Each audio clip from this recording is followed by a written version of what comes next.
I contacted the Autopsy Initiative. I saw it the day after my dad passed. The day I found out that he had died in jail, and it was God sent. I believe it was truly God. I just so happened my mom was in Las Vegas and she saw it on her news, and I started blowing up Twitter thinking that's how I was going to get a hold of Colin Kaepernick. And I didn't know what to do. So as you know, my mom contacted you, then I emailed you, and just the ball was rolling after that. I thought I was crazy.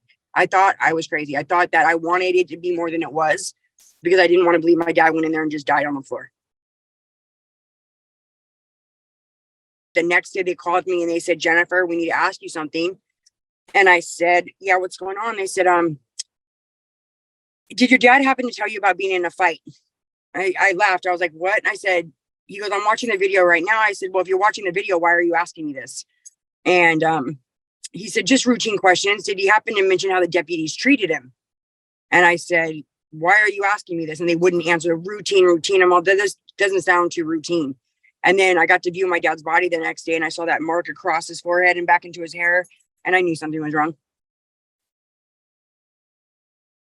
And then to find out how he was found within his own feces, naked, is just, and he's never even had a traffic ticket, was disgusting, because he was a prideful man.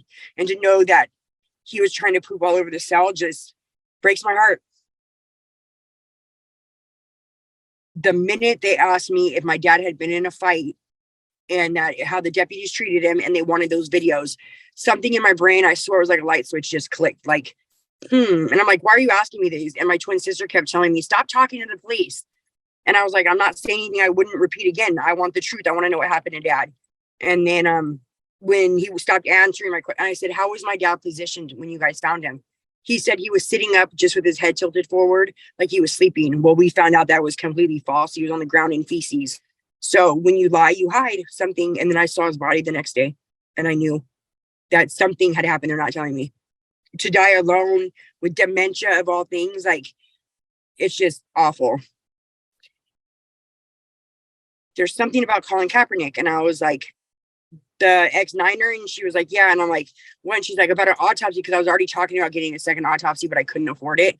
And so I got on Twitter like a newbie, I don't know, and started trying to Twitter Colin Kaepernick, like, how do I do this? And then my mom was like, dumb email that. And so that's how I did it. She told me how to do it, and I went on and just started emailing. I never in a million years thought that, I didn't think it could happen to my family. Somebody like me is so naive. I definitely didn't think that you guys would accept my dad's case, because it doesn't, you know what I mean? It just, stuff like that doesn't just happen. I don't know how to explain it. I don't know. Like, it wasn't high profile, or I don't know what, I just didn't think that it would be accepted, like a priority to anybody.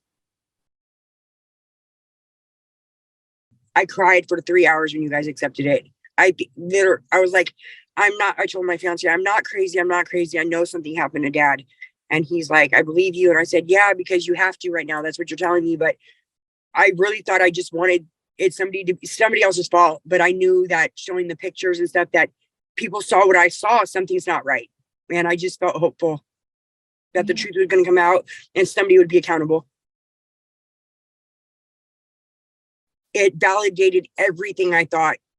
It verified that my dad would be alive if he wasn't there. And so we filed our claim based on that motion. Asphyxiation was the probable cause of death, because his fingers and toes were blue stenosis, and that's only caused by a lack of oxygen. And he had no marks on his neck. So it was like he said, like a George Floyd case. Somebody was pressured on him, and he had extensive bruising from his groin to his neck. And he said, I spent a lot of time with your dad's body and cleaned out every organ myself. And he had no organ failure. He had no brain trauma, but he had extensive bruising, which leads him to believe asphyxiation. The San Diego County is trying to say it was a heart attack and it was an accident. It changed the whole game, because when I first got the initial report, I was like, well, this is pretty blah. Nothing happened to my dad, because it was nothing really on there. And then when I got on the phone with him and we had that conference call, I dropped my pen because I was taking notes, and I was just started bawling and had to put the phone on mute. And I was like, they murdered my dad. Like, it justified all my feelings. And Senyo, the medical examiner, is never going to say that.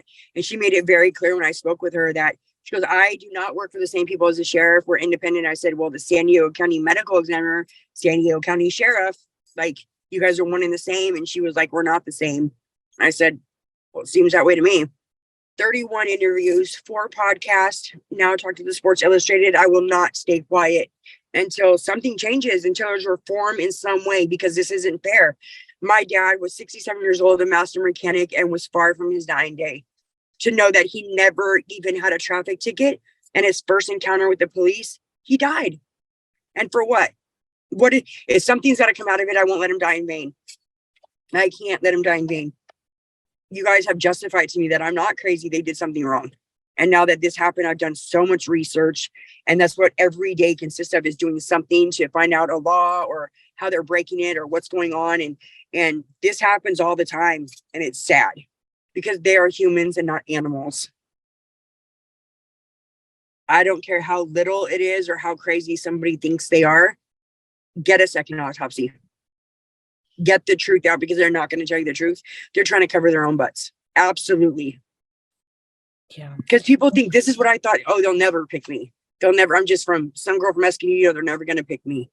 And it's been changing. It's changed everything, the whole game. 1,000%. 1,000%. Dr. Collier had no reason to lie to me, or he had no participation in it. He just was an independent look at what I thought, and he justified for me. And I am forever indebted and grateful to you guys for that, because I'm the only person, there's one other person that has had a second autopsy in all of San Diego County jail deaths ever. And it's your body, it's your family. And I knew my rights, and I did a whole lot of research right before, and he deserved more than this. I will, till my dying day, something's going to change. I don't want any daughter to ever feel like this again. Ever. Truly, truly, thank you guys. It's changing. It's life changing. Because it's just, it's not about money to me. Yes, I'm suing them, but that's not what this is about. This is about, like, that's a human life that meant something to somebody, and I'll never have that again. I'll never get to hear, hey, Mija, what are you doing? You know what I mean? It's not fair to protect and serve. And where did they do that? And they, like, this last person, this guy Volgerman, died out here, and they told his family that he was beaten to death by inmates, but he had no bruising on him. And I said, hey, there's this autopsy initiative. Like, I tell everybody about it. And they're like, wait, they told us we couldn't have a second autopsy. I said, what? Like, that's what the medical examiner told them. And it's late because she already cremated him. I'm like, that's horrible. Truly, truly, truly don't know what I would do without you guys. And I'm so thankful to you guys. So truly thankful.